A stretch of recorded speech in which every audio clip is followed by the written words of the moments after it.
سؤالي هنا لكل ايه اكتر لحظة مرعبة بتمر عليكي؟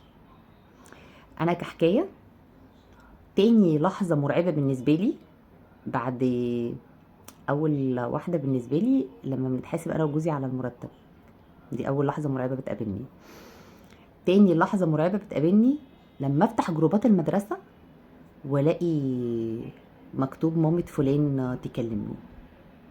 ساعتها بقى اللي هو حتى لو انا عارفه ان ابني هادي، بس لا يعني عمل ايه؟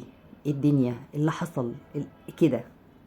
وساعات ممكن يبقى السبب سخيف اساسا، والسبب يعني لا يذكر. بس في امهات كده اللي هو خلي مامة فلان تكلمني ضروري، اللي هو كلمها في ايه؟ انتي بتكلميها كده وايدك اللي هو مش قادره تعمل ايه، في مصيبه.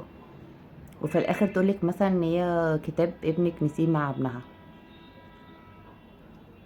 طب ما تقولي، طب ما تكتبي على الجروب، قولي فلان في كتاب مع اسمي باسم فلان.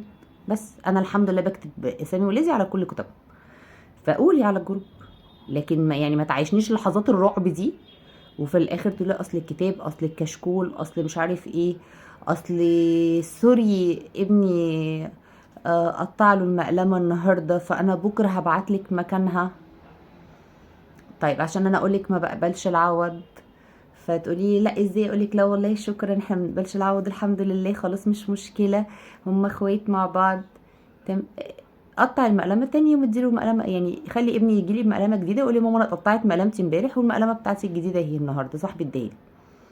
ما تكلمنيش، ما تقوليش مامة فلان تكلمني.